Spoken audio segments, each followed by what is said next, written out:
Момент кога животот те спуштил на земја. Смртта на татко. Едниот момент беше тоа кога почина другарка. Прв пат кога пробав јас да се адаптирам сама на друг континент и таму сватив дека е многу суров животот, бидејќи јас живеев во розова бајка. Здравствени проблеми. Другиот момент кога се вратив од Австрија во Македонија. Браќа ми таму останаа и цел живот бев јас сум најстар од сите тројца, едниот 5 минути сум постар, од другиот 10 минути, не се многу, ама секогаш сум се поставал како таква фигура и кога се вратив, осеќав дека немам два дела од мене и едноставно тоа што беше, да речем, најдното што сум се осеќал. А кога почина двајцата дедовци? Цело време падни и стане кога ќе видиш, секој ден е различен. На 20 години ми се десија многу срања, период кај што се испоразболев, сиевав матер, се вратив од Турција, таму студирав. Тоа беше момент кај што многу падна психички, физички. Така да 20-тите години не ми баваш најубави, 20 до 22-3 години. 2017 бев најуништен ми беше животот, али не сакам да зборувам за тоа. Имаше период во втора година средно, кај што цело време учев, не се грижав за здравието и така се беше и негативно. Се ставав и во други средини кај што ми биле, или прва година, не знам, можда беше прва и јас во такви моменти се стресирам многу. Паднав од мотор, буквално ме спушти од земја. Добив лажна надеж од личност и бев ко all sunshines and rainbows and raviolis и после бев ко пошто беше лажна надежда, нели? Искрено мислам дека цело време ми е менака горе-доле. А најлош период ми беше кога раскинав тогаш со девојка ми, пошто беше јавна врска, како да кажам. Као многу луѓе знаеа за тоа, и тој период имаше безобразни коментари поврзани со нашата врска, поврзани со мене. Тогаш имав што многу работи се случував на училиште. Значи многу работи ми се имаа случајно, изгубив и многу луѓе тој период. Смртта на татко ми. Беше периодот кога одлучив да дадам отказ од армија и да почнам да се занимавам со музика. Затоа што сметам дека околината ми го наметна тој момент колку сега ќе биде по-тешко да екзистираш, колку сега ќе биде не знам, критично, губиш работа државна, губиш бенефиции, се откажуваш од таков начин на живот, зашто за да го живееш сонот и слично. И самата околина ми го наметна моментот кај што морам да сум граундинг и да размислувам трезвено. Само драго ми е што без разлика на сите коментари од страна, го направив тоа што го направив. Може би моментот кога сум дознал дека не сум толку добар како што сум самоуверен. Па 2018 кога се запишав на факултет, првите 3 месеци беа пеколни и не животот, него едноставно прв пат живот седнав и си размислив. Претходно водев само со главата од. Болно прашање. Требаше да студирам во Германија и во последен момент се случува проблем со превод на диплома од средно училиште, заради тоа што таа беше пуштана нахнавно, заради тоа што нели покасно слегува резултати од матура и слично.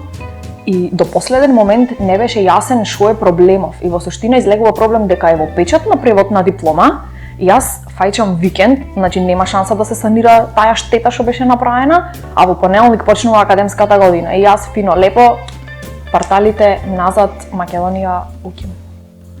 Моментот кога сватив дека цел живот ќе морам да работам. Дефинитивно тоа. Gen Z проблем. Да, не, стварно, нека буквално ме мачи тој момент, знаеш, онај realization кој ќе те пукне у глава дека омага цел живот ќе треба работа и тоа преживееш. Кога раскинах сега со бившиот. А уште не се десило, не да Боже да се случи. Постојано ме спушта на земја.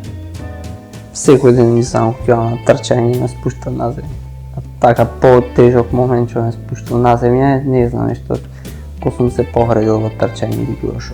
Си најако ќе мислиш дека ништо нема да те спречи и дека све си земаш здраво за готово и најмалото трчање си кажеш аве.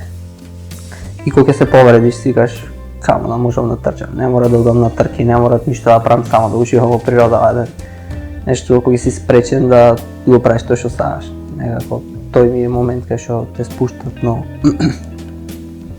Една другарка која имам на шамар, второ оделение. Ќе одвам неколку случаи кај што сум сватила усвари колку ми е вреден животот. И каде што треба да се цени повеќе секој момент, секоја секунда. Ми се случило како помлад, например, кога сум пробал да се запишам, кога не ме примија на драмски, сум сакал да одам, па кога заврши факултет во рок и сваќаш нема чекај сега што студент бев до вчера, така што тие некој баш те спуште да се замислиш и кој што реков, неколку пати месечно обавезно те враќаат малце во реалност нашето општество и општо сега мислам дека така. Имало такви моменти и биле доста непријатни како од филм. Затоа не би ги споделила. Кога првпат ми дојде за глума проект кој беше малце потежок и морав да се спуштам на земја со тоа и да го почнам од почеток. Да не му влезам во фраерски, го можам. Моментот кога сватив дека сите луѓе што ги сакам нема да живеат вечно. Почнувајќи од heartbreak, продолжувајќи кон нема да си најдеш работа, знаеш каква е реалноста тука. Џабе учеше, брзаше во животот да завршиш факултет. Не можам да кажам онака рок ботам да стигнеш или нешто, а момент на да се осеќаш дека као животот те гази, пошто не правиш ништо. Се осеќаш дека можеш многу да правиш, а не правиш ништо. Пара година средно го свати дека не сум паметен, кога што мислам дека сум. Овие ситуациите каде што, односно кога што дознав дека почине баба ми, почине дедо ми, моменти каде што оставав без работа повеќе месеци.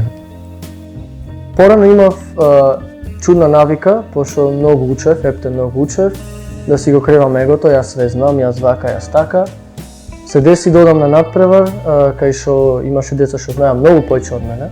И јас како што ме дал Господ си искурсив тоаш. Имаше едно дете, дојде ми најде 500 грешки во нештото што го решававме на надпреварот и си се спуштив на земја, пошто сватив дека не сум најпаметен, дека секогаш можам да видам подобар, дека ќе имат подобар. Кога ми почна полагањето на 5-ти семестар на факултет. Не знам, брат. Обично лоши моменти ги тргам настрана да ги гледам и игнорирам. Имав несреќа со ногава, успеав да ја скршам, односно скочнев зглоб. Последството тоа ми е фактот дека не можам да трчам, не можам да скокам сега. Можам да се движам слободно, меѓутоа не е тоа. Сепак. И плюс во меѓувреме што накачив килажа како последица од тоа. Периодот кога загубив една многу драга личност, сванав дека животот не е толку голем, толку обширен, толку длъг како што ние го замислуваме и дека треба да сме со фул живот секој момент и малце те преземе таква некоја ситуација, да бидеш се случува у свето, се случува во животот, не се знае до кога ќе трае, сега го имаш, живее сега додека го имаш. И мислам дека тоа ми беше најголема лекција, така да се приземјам, да знам што имам и што можам да постигнам додека сум млад. Па имало поише такви моменти, ама треба да веруваш во себе и се ќе си дојде на свој место. Нема некој таков момент што направил некое уземјување. За жал или за среќа се уште мене ме спуштено скрос онака, ама страв ми е кој ќе ме удри скрос вака ти текне и чек малце. Like, share, subscribe.